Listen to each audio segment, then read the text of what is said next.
반갑습니다. 오늘 빌립보서 마지막 시간입니다. 4장 21절에서 23절입니다. 마지막 인사말이에요.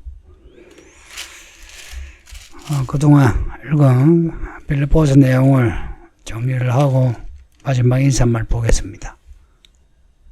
바울과 디모데가 빌립보서를 썼어요. 공동 저자인데 실제 제1 저자는 바울입니다. 디모데는 바울의 협력자로 빌립보 교회에 파송되고, 또 바울의 입장, 교회의 입장, 빌립보 교회의 입장을 이렇게 서로 전달해주는 그런 메신저 역할을 하고요. 내용을 보면 빌립보서는 그리스도의 날이 강조됩니다. 이 그리스도의 날은 예수님이 다시 오시는, 재림하시는 날입니다. 그날까지 1장에서만 해도 그리스도의 날까지 그리스도께서 다시 오시는 그날을 소망하면서 이 글을 적고 있어요. 하나님은 예수님의 재림하시는 그날까지 우리에게서 시작하신 착한 일을 이루신다. 그러니 낙심하지 말고 포기하지 말고 용기를 내서 믿음으로 살아라. 그렇게 해서 의의 열매를 맺으라고 합니다. 이게 사람의 힘으로 되지 아니하고 예수 그리스도로 말미암아, 혹은 예수 그리스도 안에서. 바울이 계속 강조하는 게 그리스도 안에서, 그리스도로 말미암아, 이 두 가지 내용이라고 계속 말씀드리고 있습니다. 바울의 믿음은 그리스도 안에 있는 믿음이에요. 혹은 주 안에. 그래서 뭘 하든지 다 그리스도 안에서 혹은 주 안에서 하는 겁니다. 그 안에 있느냐 밖에 있느냐 하는 것은 주의 뜻이냐 아니냐 하는 것과 똑같은 문제고요. 바울은 하나님의 뜻으로 살겠다는 겁니다. 또 이 복음을 전하는 바울의 태도가 나오는데, 바울은 그리스도의 심장을 가지고 빌립보서를 쓴대요. 또 그리스도의 마음으로 복음을 전하고요. 그리스도의 심장 혹은 그리스도의 마음, 이 내용은 그리스도께서 자기를 비우시고 종의 형체를 가지고 사람들과 같이 되셨고 사람의 모양으로 나타나셔 자기를 놔두시고 죽기까지 복종하신, 십자가에 죽으신 이 이야기입니다. 바울도 그 예수를 따라가겠다는 거예요. 고난을 두려워하지 않는다는 겁니다. 고난을 두려워하는 것이 아니라 그리스도에게서 떨어질까봐, 그리스도 안에 있다가 그리스도 밖으로 갈까봐 이것을 두려워하는 겁니다. 그래서 바울의 믿음은 이래요. 이만하면 됐다 하는 안주하는 믿음이 아니고 항상 두렵고 떨림으로 구원에 이르려고 하는 믿음입니다. 이게 2장 12절의 내용인데, 항상 복종하여 두렵고 떨림으로 너희 구원을 이루라. 바울의 믿음은 항상 이렇게 긴장이 되어 있습니다. 자신의 믿음을 스스로 테스트하는 것도 있고, 이미 구원 받았음에도 불구하고 구원에 이르도록 애써야 하는 것도 있고, 우리의 믿음도 그렇게 되어야 하는 거죠. 이미 우리가 받은 은혜와 아직 이루어지지 않은 우리의 변화. 그래서 우리가 더욱 믿음으로 순종하며 나갈 때에 우리에게서 주신 말씀이 열매 맺는, 이것이 구원을 이루는 겁니다. 예수님이 말씀하신 것처럼 열매를 보고 알리라고 말씀하셨죠. 그 열매를 맺어야 하는 거야. 그러려면 매 순간 두렵고 떨림으로 말씀에 순종해야 하는 겁니다. 또 바울은 자신의 동력자들을 신경 쓰고 있는데요. 디모데, 에바브로도 이런 바울의 충성스러운 동력자들, 그들에 대해서 빌립보 교회에게 부탁하기를 그들을 잘 대해주라는 겁니다. 왜냐? 그들이 바울과 함께 고난을 겪은 사람들이란 거예요. 그리고 그들을 통해서 바울에 이렇게 편지도 보내고 또 메시지를 보내니 그들을 잘 대해주라. 그들이 빌보 교회 갔을 때 박대가 받지 않게, 그리고 그곳에서 너무 근심하지 않게 그들을 후대해 주라는 겁니다. 이제 이런 문제는 교회 안에 하나가 되어야 그렇게 되죠. 만일 교회가 분열돼 가지고 반 바울파가 있고 친 바울파가 있다 이러면 교회가 시끄럽죠.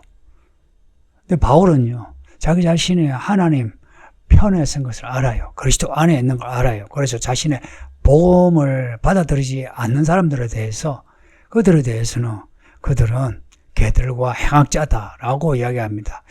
이런 바울의 태도는 자뻑이 아니에요. 바울 자신이 하나님의 사역자로서, 하나님의 사람으로서 자신의 정체성을 확실히 확인하고 있는 겁니다. 그래서 교회 안에 있는 개들과 행악자들을 조심하라. 이 개들과 행악자들이 교회 안에서 욕을 하고 마귀를 믿자, 마귀가 더 좋다 이러겠습니까? 아니죠. 이들 또한 성경을 이야기하고 기도를 하고 또 교회 일도 하고, 그럼에도 교회 안에서 교회를 혼란스럽게 하는 거죠. 개들과 행악자는 같은 의미예요. 행악하는 사람을 개들이라 표현하는데, 여기 이제 성경에서 개들이란 거는 토하했던 걸 다시 핥아먹는, 죄를 반복하는, 다시 돌이키지 않는 사람들. 그리고 행악자는 말 그대로 그냥 악을 행하는 악인들을 말합니다. 이들이 교회 안에 있으면서 여러 성도들을 미혹하는 거예요. 그래서 많은 약한 성도들의 이들의 친절, 이들의 좋은 얼굴에 마음을 열고 그들과 함께 하면서 믿음의 시험 드는 거예요. 그러니 성도님들, 이 서신서만 아니라 성경 전체 메시지가 그래요. 사람은 가려서 사귀세요. 연애만 아니고요, 교회 안에서 성도들도요, 좋은 성도와 사귀세요. 좋은 성도는 시간이 지나면 변화가 있는 사람이에요. 단편 그때만 보면은 아이고 저 사람 성질이 더럽네 인색하네 해도, 변화가 있는 사람은, 그 사람은 정말 알곡입니다.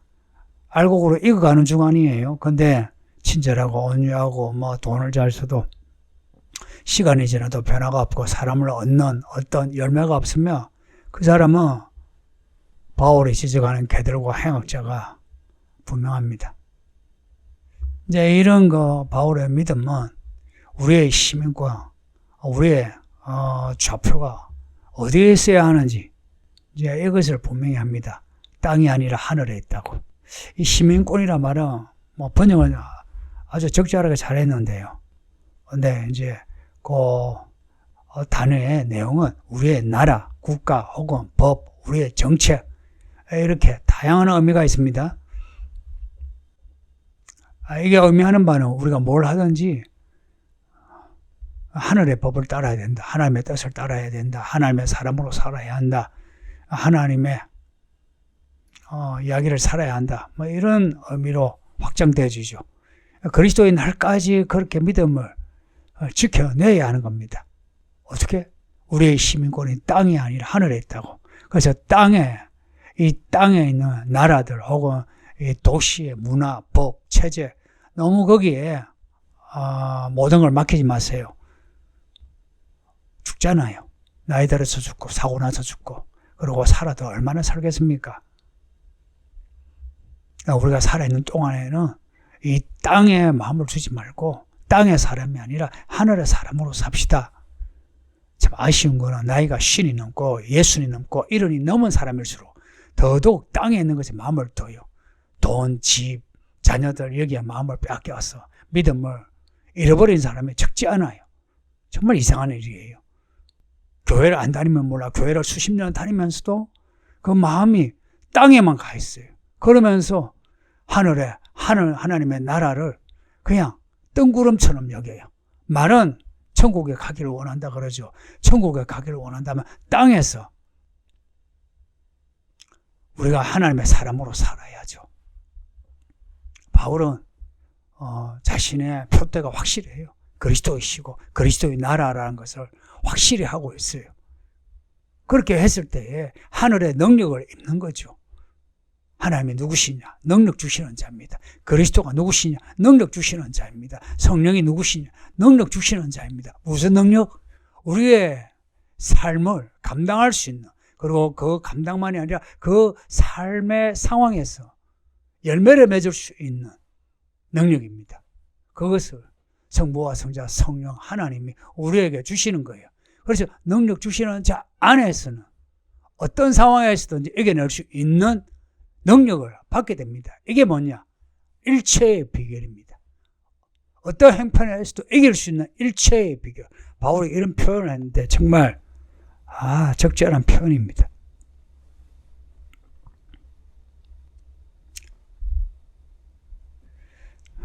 성도님들도 능력 주시는 자 안에서 지금의 상황을 이겨내시길 바랍니다. 빌보 교회가 이런 바울을 외면하지 아니하고 빌보 교회가 자주 바울을 지원했다, 협력했다는 겁니다. 빌보 교회의 사람들이 돈을 보태고 혹은 일꾼을 보내주고 해서 바울의 고난에 동참했다, 참여했다 하는 표현을 쓰고 있어요.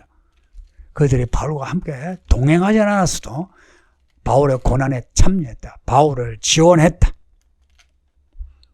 이 동참, 참여의 의미는 1장 5절에서부터 나와요. 1장 5절에 보면 너희가 첫날부터 이제까지 복음을 위한 일에 참여하고 있기 때문이라. 성도님들도 복음을 전하는 일에 참여하시길 바랍니다. 이렇게 빌립보 교회에 지원을 받는 혹은 그 지원을 요청하는 바울이 가난해서 혹은 빌립보 교회 도움이 없으면 아무것도 하지 못했어가 아니고 하나님 안에서의 질서예요. 바울이 이런 지원을 요청하는 것은 빌립보 교회를 위해서 너희가 나의 고난에 동참하여 하늘의 복을 받게 하기 위해서 한다고 하는 겁니다. 이게 이제 사역자의 태도예요. 만약 사역자가 몸고 못 살아가지고 성도들에 주는 돈 그것만 바라보고 성도들 앞에 빌빌거린다, 이런 사역자의 태도가 아니죠. 그리고 다른 교회 지원을 바라면서 편지를 보내고 전화를 하고 돈 액수 세 많은 거, 그거는 좋은 교회의 모습이 아닙니다. 이런 거예요. 하나님은 우리의 필요한 것을 채워주십니다. 제가 개척하고서 경험한 건데 하나님은 돈을 채워줘요. 사람을 채워줘요. 여러분의 돈과 여러분의 수고로 교회가 되어가는 게 아니고요. 하나님은 하나님의 것을 스스로 채워주세요. 거기에 우리 각자가 하나님의 도구가 되어서 이 교회 오고 이 교회 여러분이 일을 하고 헌금을 하고 그런 겁니다. 그럼에도 우리 자신이 예를 들어서 제가 이 교회 목사로서 내가 이 교회 개척하고 이 교회가 이만큼 성장한 것은 내 때문이다, 이렇게 말한 것은 그거는 틀린 말이고 악한 말이에요. 똑같이 여러분도 그래요. 이 부분에서 성도님들 그 마음 흔들리지 않게 하시고 말 조심하시길 바랍니다. 오늘 본문은 빌립보서 끝인사인데요. 이 표현을 보세요. 그리스도 예수 안에 있는 성도에게 각각 문안하라 그럽니다. 예수 그리스도 예수 안에 있는 빌립보 교회 성도에게 문안 인사하는 게 아니고 그리스도 예수 안에 있는 성도들에게. 성도, 참된 성도가 누구냐? 그리스도 예수 안에 있는 성도입니다. 이 서울이기는 교회의 참된 성도가 누구냐? 예수 그리스도 안에 있는 성도가 참된 성도예요. 이 교회를 출석할지라도 집사고 장로고 권사라고 할지라도 예수 그리스도 안에 있는 성도가 아니면 참된 성도가 아니죠. 그래서 교회 안에는 알곡과 가라지가 있게 됩니다. 염소와 양이 있습니다. 이런 구별한 것을 마음 불편하게 여기지 마세요. 마음 불편하게 여기지 마시고 알곡이 되어야지. 내가 염소가 아니라 내가 양이 되어야지. 이런 마음을 가지셔야 합니다. 이런 말에 마음이 불편하다는 증거는 그 뭘 증거하느냐? 가라질 가능성이 큰 거예요. 바울의 편지에서 가장 많은 단어가 그리스도 안입니다. 그리고 성도라, 빌립보 교회 성도라고 할 수도 있는데 굳이 그리스도 안에 있는 성도라고 표현한 걸 보세요. 이거는 빌립보 교회 안에 교회를 시끄럽게 하는 개들과 행악하는 자들이 있어서 그렇습니다. 3장의 2절에 개들과 행악하는 자들. 그 교회 안에 이런 사람이 있어서 교회가 분열되는 거예요. 그 사람들에게는 바라는 게 없어요. 그리스도 예수 안에 있는 바울의 동력자들에게 문안하는 겁니다. 저도 똑같아요. 그리스도 예수 안에 있는 여러분에게 부탁하는 겁니다. 그리고 본인이 가라지다 싶으면 빨리 귀를 바꾸세요. 말씀에 기분 나빠하지 말고 빨리 바꾸세요. 이게요, 죽느냐 사느냐는 문제입니다. 지금은 단지 기분의 문제, 자존심의 문제로 그 정도로 여겨지죠. 근데 언젠가는 이게 죽느냐 사느냐는 문제예요. 인생 가장 중요한 문제입니다. 바울이 문안 인사를 합니다. 바울이 함께하는 사람들을 다 우리라 하면서 빌립보 교회 문안 인사해요. 문안 인사하는데 특히나 가이사 집 사람들을 언급합니다. 바울이 로마 감옥에 있잖아요. 그 감옥에 있으면서 그냥 가만히 있지 아니하고 그 감옥에서조차 복음을 전한 겁니다. 하나님의 은혜로 우리가 말하는 감옥이라 해가지고 그냥 나오지 못하는 감옥이 아니고 자유롭게 다니면서, 그러니까 병사들의 그런 감시하에 자유롭게 다녀요. 그런 감옥입니다. 그래서 복음을 전할 수 있었던 거예요. 특히나 가이사라면 황제죠. 황제의 집안 혹은 황제의 궁에서 일을 하는 사람들, 관리들, 귀족들. 그래서 가이사의 집 사람들이 정확하게 누굴 지칭하는지는 잘 몰라요.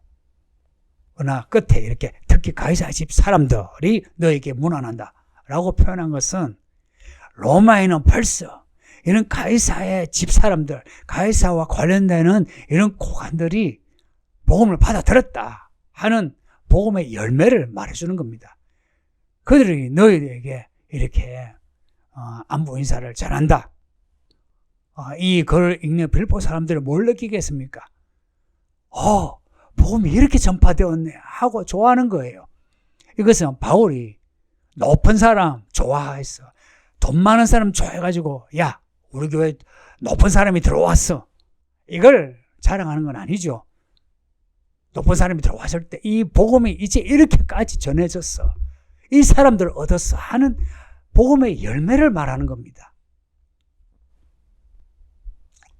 오늘 이런 내용은 바울과 빌립보 교회의 성도 간에 돈독한 관계가 있다는 것을 알 수 있습니다.